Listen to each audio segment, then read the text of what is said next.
Good evening, good morning, and good afternoon. Welcome back to the Disciples of Zeus podcast YouTube channel, wherever you are viewing us today. My name is Ethan Bensted, and joined with me, as usual, is James Dent. James, how are you doing today? Quite well, Ethan. How are you doing today? Not too bad at all. Now, today in this episode, number one, we're trying something different. Trying to do a live stream today for this one here. And we'll be talking about the immutable laws of finance. But before we jump into that, James, do you have one of your brilliant thoughts of the day? I don't know about a brilliant one, but my thought of the day is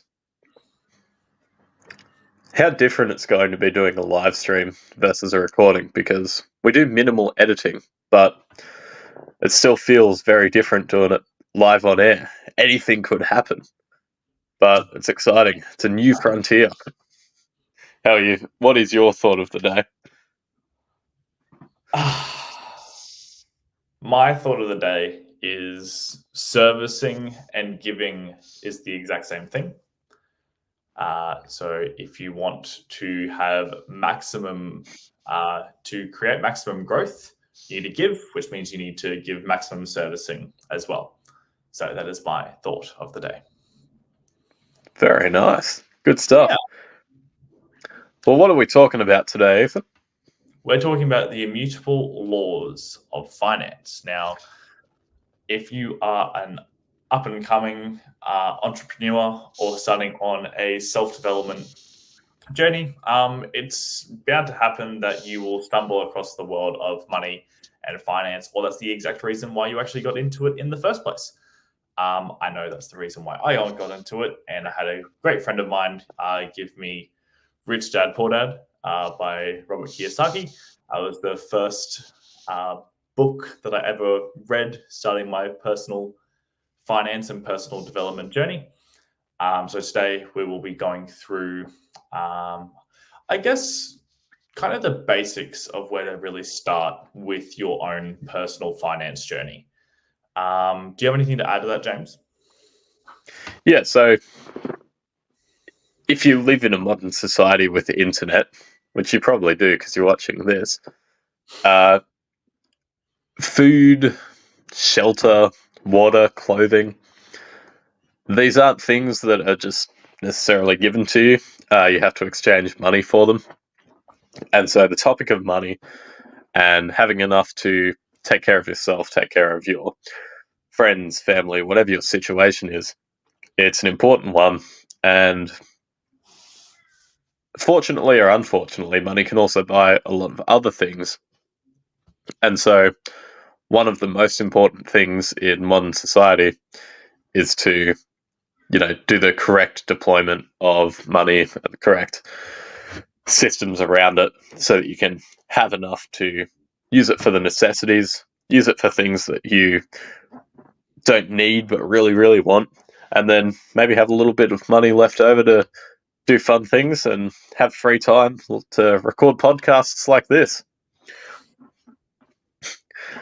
So I think a good place to start, Ethan, is we've talked about a little bit about the role of money in society, but how about the role of personal finance in your life or the life of the viewer? Why is it important? Why should anyone care?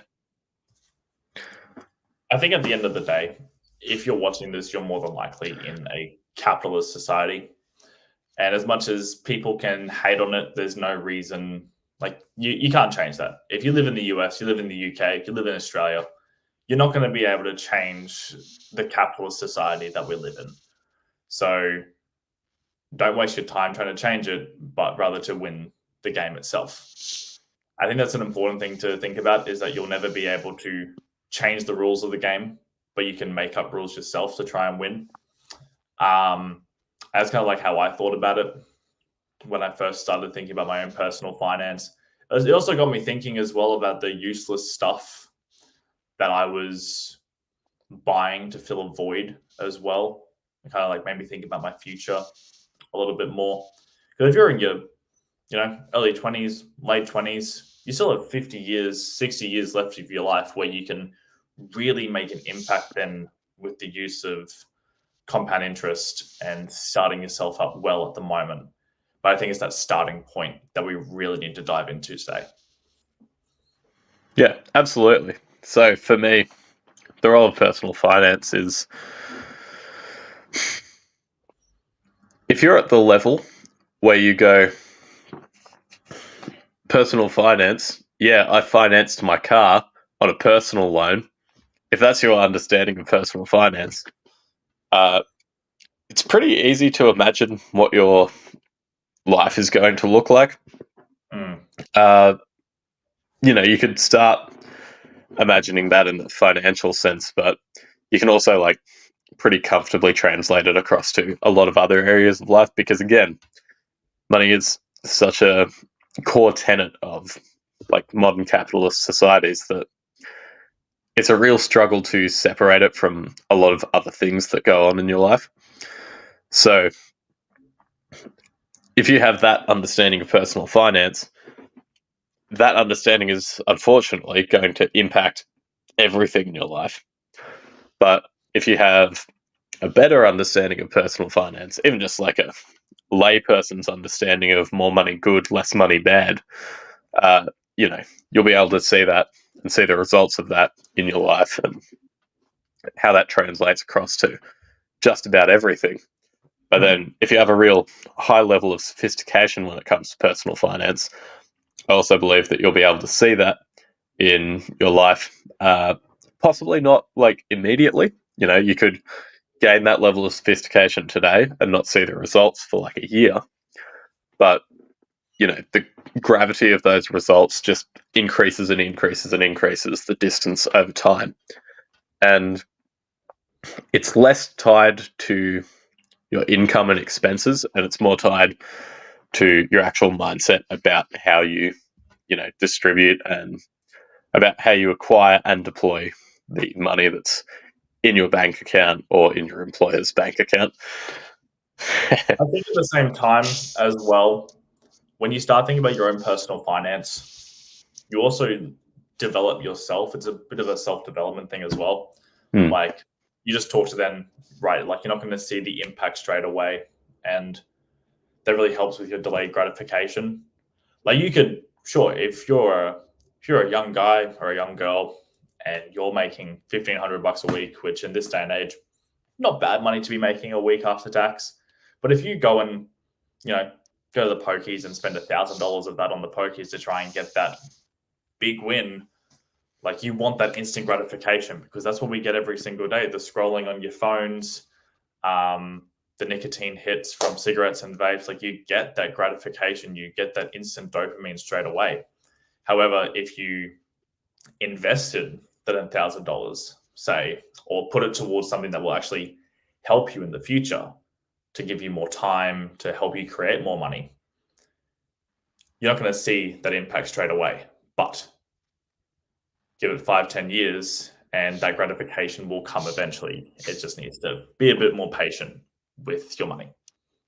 Absolutely. And, statistically speaking, 99% of gamblers quit before their big win. So, you don't want to be another statistic. If you're going to go gamble, you got to do it hard.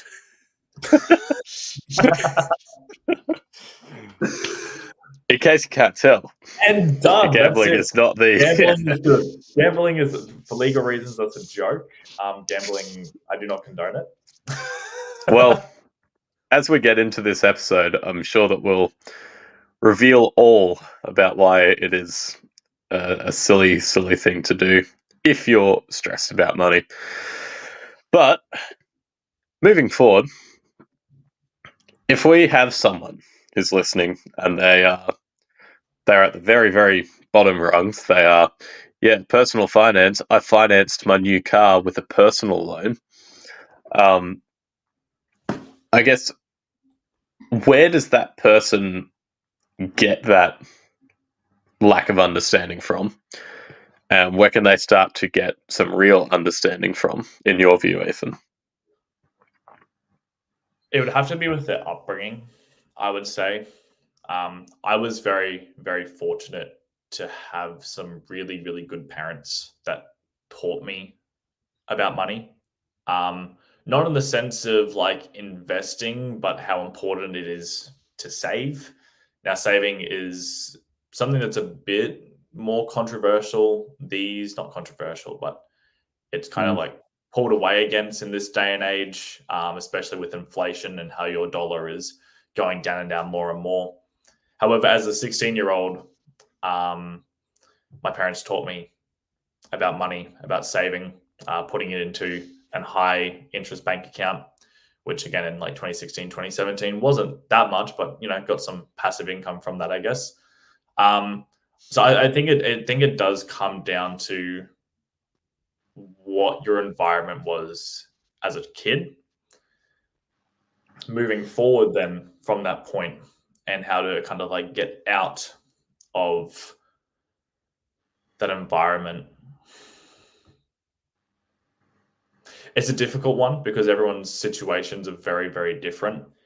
I would say you want to kind of like start with the most simple things, which would be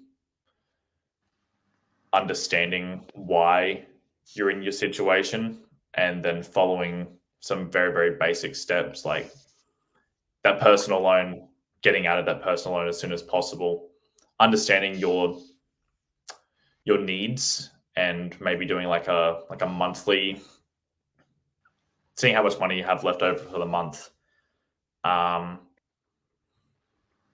It's a tricky question to answer because I have grown up with a good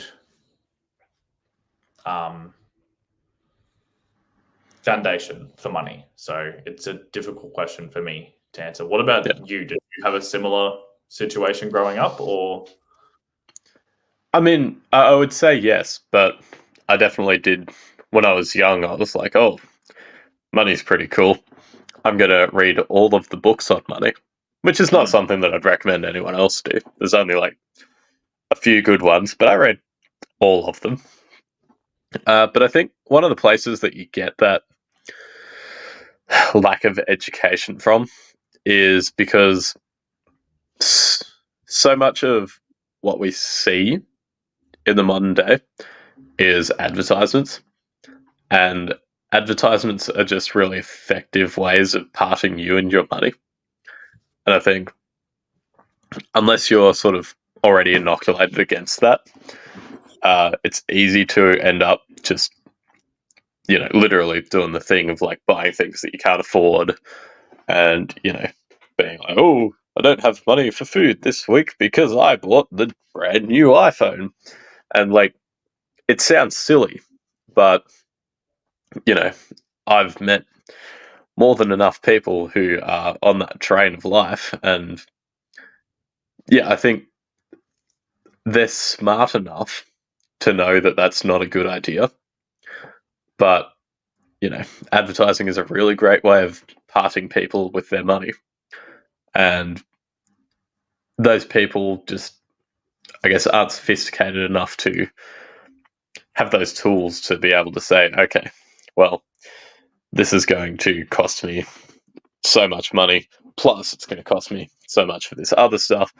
Like, they just don't have the vocabulary or the vernacular around all of these other things that might make them go, actually, you know what?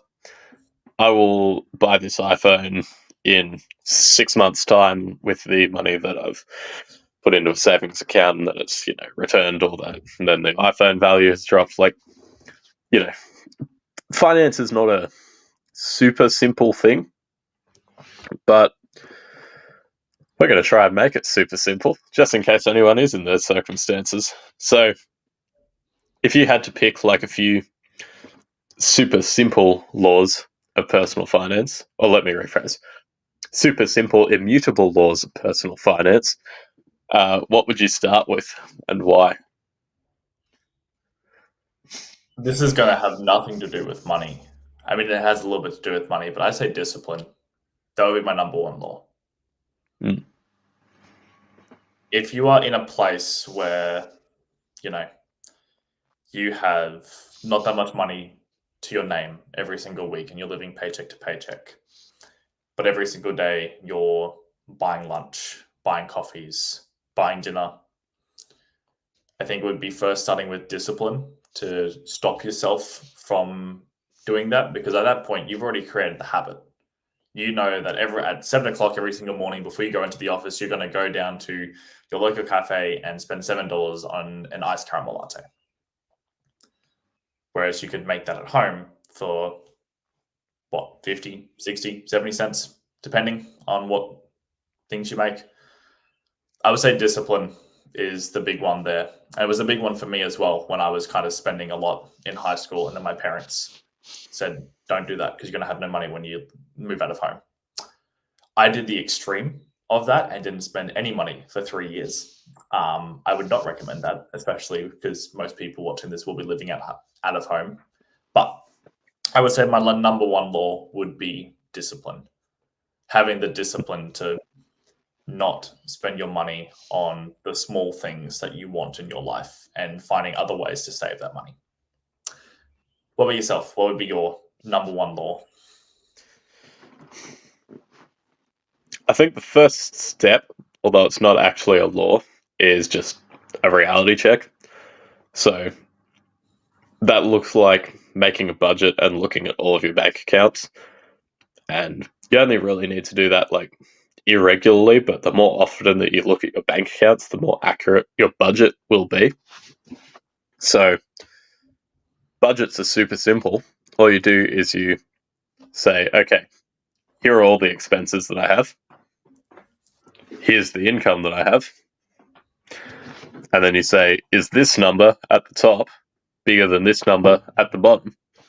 And that's a budget, right? It's a very rudimentary budget. It's not dictating you anything, but it's just telling you sort of what the state of affairs is and where your money is actually going.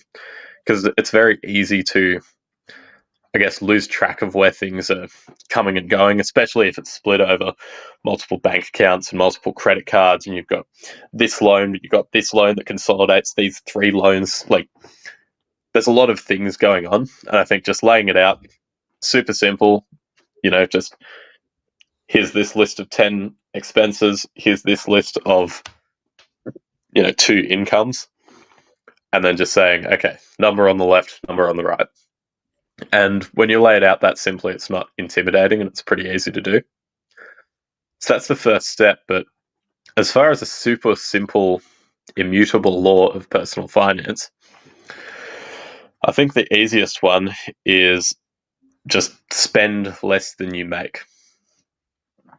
So part one of that is spend less.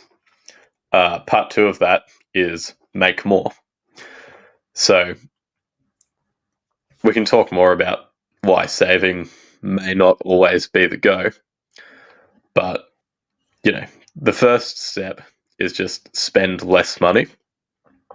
And one of the easiest ways to do that is if you have any sort of debts, just pay them off in full. And then you don't have to spend money on interest and stuff. And that's a very easy way. It's easier said than done, obviously. But, you don't sacrifice any quality of life to pay off debt. You just, a few taps of the thumb later, and you just shuffle a bit of money around if you have money to spare. And poof, you unlock, however many dollars per week, per fortnight, per month, per year. And it's the easy way to spend less, and then you don't have to give money to those rotten banks. But yeah, what do you think? I guess if you assume that someone's already debt-free, which is a pretty big assumption, what do you think the next step is for them? Gonna steal this one from our favorite guy, Alex Hormozy, because he is an absolute Chad. Putting it out there right now, we will one day work with Alex Hormozy. Amen. Out there right now in the universe, I'm going to shake that man's hand and thank him for everything he has done for me in my life. One of those big things is I used to do a lot of investing, crypto, stocks, lost a bit of money, made a bit of money. That's cool. But I think the biggest return on investment I ever made for myself was investing in myself and investing in skills. Putting your money towards having more skills, whether that be video editing, copywriting, sales, anything in that regard, putting money towards actually becoming a more skillful person has probably found me the best return on investment in my entire life, starting at a job at Woolworths making nothing, then going to a sales commission only job making a bit more money, and then my last job making more money than I've ever made in my life because I invested the time at that first sales job to do really, really well in the second one. So I would say that would be the number one thing to do, is invest in skills more than anything else. Stock market, crypto, if that's what you're interested in, go for it. It's very, very high risk, high return, depending on what you look at. But if you want something that's lowish risk, but has quite a big upside in the long run, again, talking about that delayed gratification, investing in your skills and yourself is going to get you the biggest return for any of your money. What would you say? Yeah, absolutely.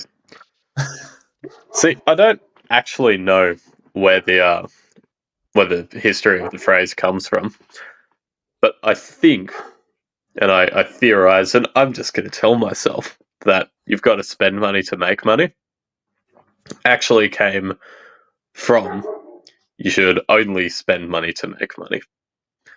I don't know, but I'm going to tell myself that. I think if you really care about money and you're in a difficult position, it makes a lot of sense to spend money that will make you money, because then, every dollar that you spend, you see a return on it, and so it's easy to justify that. And I'm certainly one to go, oh yeah, it's a business expense. I can totally buy myself a new, many $1,000 laptop. I know that I'm guilty of that, but at the same time, once I then own that laptop, it's like, okay, now I have to actually make this laptop earn me that money back. Mm-hmm. So I think the only time you should spend money is to make money.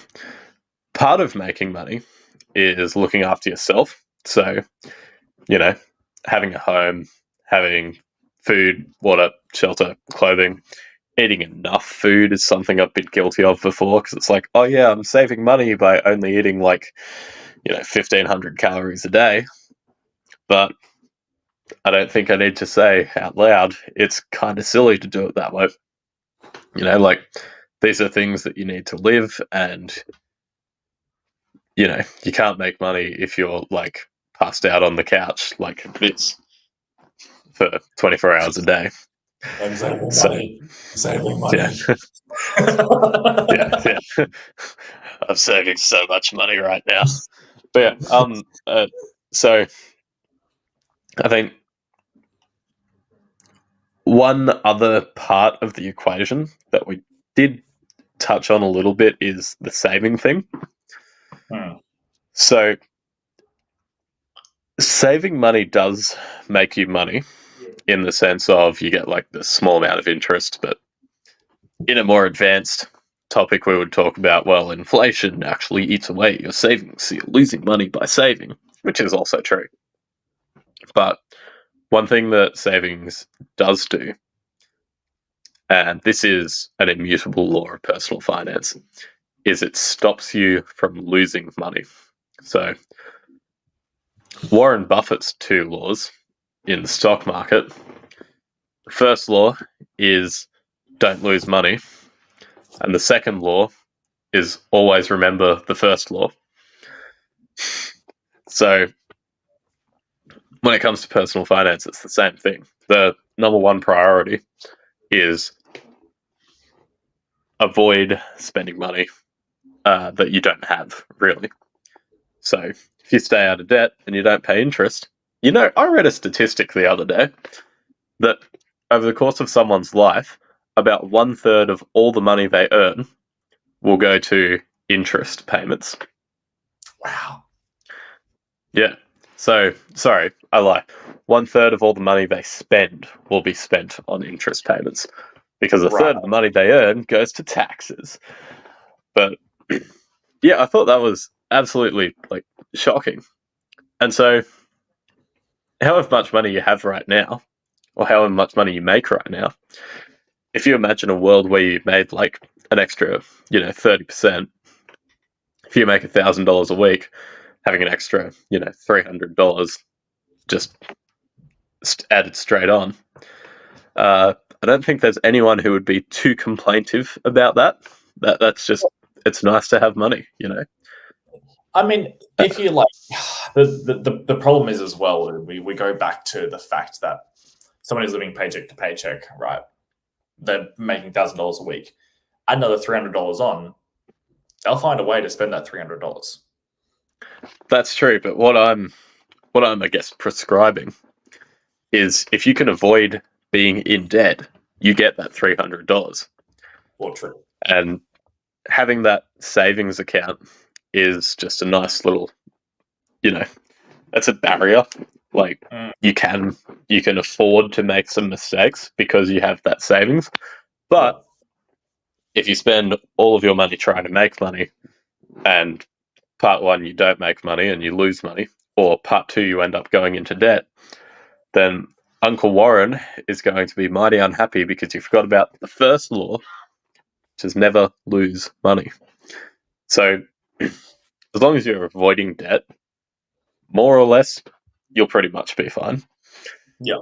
But definitely the part two of that is once you've saved enough that you feel comfortable that you won't need to go, down the route of credit cards, personal loans, whatever,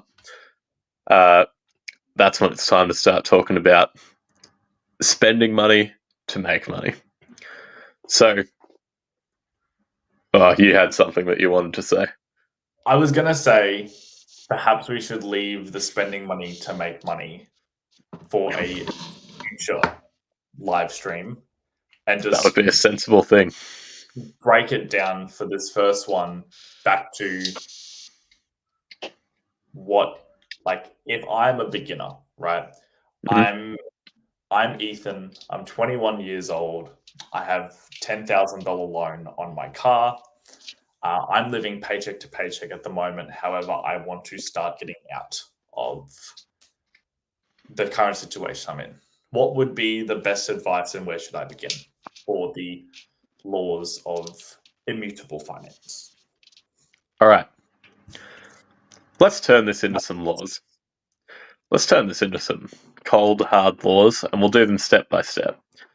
I think the first law is know where your money is going. So, law one, know where your money is going. That means you need to have a budget and you need to at least sometimes look at your bank account. Because if you don't know where the money is going, you have absolutely no hope of like recovering it or not spending it. And there's nothing wrong with spending money. I should also add that. But if we're talking about paycheck to paycheck, our goal is just to, I guess, what's the expression? Like close up the leaks in the bucket. I think that's the expression. Unfortunately, I can't remember. But law one, you definitely need to know where the money is going. That's the most important thing. It's the absolute foundation of everything else. What do you think law two should be? Or do you even agree with that law one as a start point? No, I agree with that law one. Know where your money is going. Like, if you have $200, say let's go 1,000 because it's easy. If you have $200 a week going to your car, $300 a week going to your rent, you're already under $500. Then you have fuel for your car, insurance, phone bill, water, electricity, food. If you have memberships, subscriptions, boom, you're done. Like that's your $500 gone right there, and just those things. So I agree with that one there. Know where your money is going. God, I can't even think of a second one now. Know where your money is going. Don't forget law 1. No. I reckon law 2 would be avoid interest at all costs. I think that's a pretty solid one, because that is just Uncle Warren's rule of, never lose money. Paying interest means that you're paying more, and arguably quite a sizable amount more. So I think it might not have to be the second law, but avoid interest at all costs, I think, is a pretty good one. Maybe not at all costs, but avoid interest is a good law. High Law interest, 2, avoid interest. Well, I think all interest being avoided is probably a good place to start. If you're wanting, like, if we're thinking about the situation that I've just given, $10,000 in debt, living paycheck to paycheck, then yes. I think after that, if you're in this situation and you have, like, say, you have no savings as well, it would probably be good to hit a savings goal. Have a little nest egg, $5,000, $10,000. My personal inclination, I do agree, but my own personal inclination is I need to stop paying other people so I can start paying myself, if that makes sense. So, like, anytime that I'm in debt, the number one priority for me is get out of debt. The borrower is slave to the lender, all that sort of stuff. It's just, I personally find it hard to stomach the idea that I owe someone else money. And then you add on top of that the fact that it costs me money to have the privilege of owing them money, aka interest. And it's like, I understand why you would want to build up a nest egg beforehand, but as you clear off these debts, you also end up in the fact that, like, if you've got a credit card with a limit of $5,000 and you start clearing off like $3,000 of that $5,000, and then something happens, you have that emergency, you still have $3,000 of excess to spend. It's just, instead of coming out of your savings account, you end up putting it on the credit card, and it's, you've saved the money in the interim between you paying it off and you needing to use it again, as well as you haven't you haven't actually lost anything by just shuffling the money around. All that you've done is save on the interest. And so that's why I'm inclined to do it that way. Yeah, I was more saying that would be close. So law 1, right? Oh, sorry. Law 2. Sorry, I ranted. Yeah, no, that's a good. Law 2, don't pay interest or just get out of debt. And then law 3, build up a nest egg. Yeah, how big should that nest egg be? The general rule that I've always heard from other people was expenses for 6 months. So depending on how much your rent is, can you cut down on your food spending in this day and age? What's the average rent? $300 a week? Ooh, that's pretty tricky. Let's check the CPI. Is it $300 a week? So, the CPI is one of the most thorough measures of inflation, viewer, if you're not aware. So, we're looking at... Oh no, that says a percentage. I want the absolute value. No. Grr. Using price indexes. No. That's all right. We'll have a look later. But average 300 Australian dollars. Sorry for anyone else. 300 Australian dollars. If you couldn't tell by the accents already. That brings us to $7,200 for 6 months. Yeah, I think if you follow law 1 and you know where your money is going, then you'll know how much of it is going as well. And so just use that 6-month buffer, as you say. I'm a little bit more averse to, dipping into other funds, as I've already said.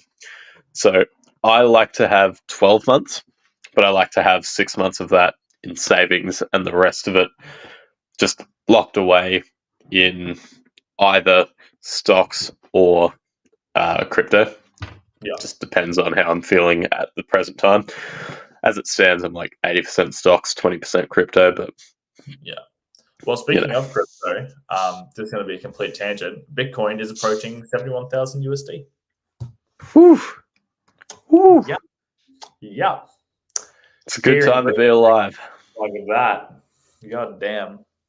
True. Done. We were discussing this before we got on the call. Oh, yeah. Well, we're not financial advisors, so no.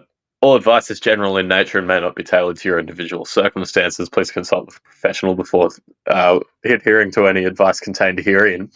But, man, oh man, I can't wait for Bitcoin to drop. I have plans to put a sizable fortune, not really that sizable, but a worthy amount of money into to short it, yeah.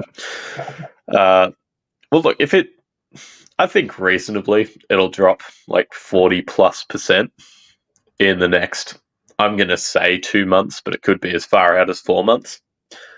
And, 10% per month over the course of the next 4 months, that sounds like a good ROI to me.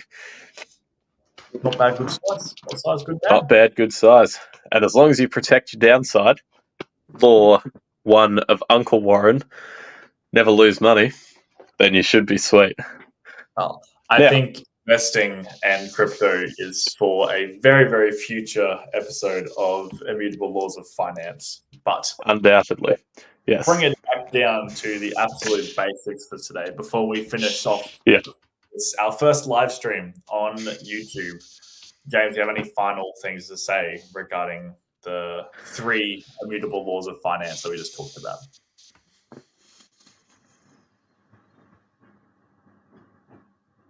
The more that you learn and are educated in this space, the better that you'll be able to talk about it and have that vocabulary to just be able to do things with more sophistication. So if you didn't understand words that we were using in today's episode and you aren't comfortable with all of the lingo that goes around finances, or you don't understand the math or anything along those lines, my recommendation to you is that you go out and you get a book in the personal finance section of your nearest bookstore. Start with probably Rich Dad, Poor Dad, and just work your way out from there. You'll figure it out as you go, but you do need to spend a little bit of time just getting familiar with all of this stuff so that you can reach a high level of sophistication. And once you're at that level, it starts becoming enjoyable instead of a chore for you. And your final thoughts, Ethan? I have to agree with you there. Enjoy the process. Like, obviously, if your financial situation is rough at the moment, but you're putting in the steps to get out of it. Again, don't think of it as a chore. Enjoy the process of watching videos, doing the research, reading, because at the end of the day, there is going to be a light at the end of the tunnel if you do follow the steps. And then once you follow those steps to get out of your debt or to just have some more money that you want to use to invest, I think it'll be better in the long run.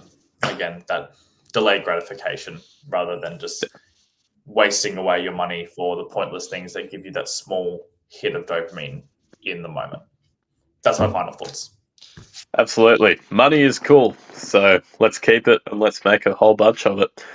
Woo. If you've enjoyed this episode, make sure that you like, comment, subscribe. If you're listening on the podcasts, rate the podcasts, and you can go away and do that now. It'll be quick. It'll take a few taps of your thumbs, and we will unquestionably see you in the next one. which will start right now.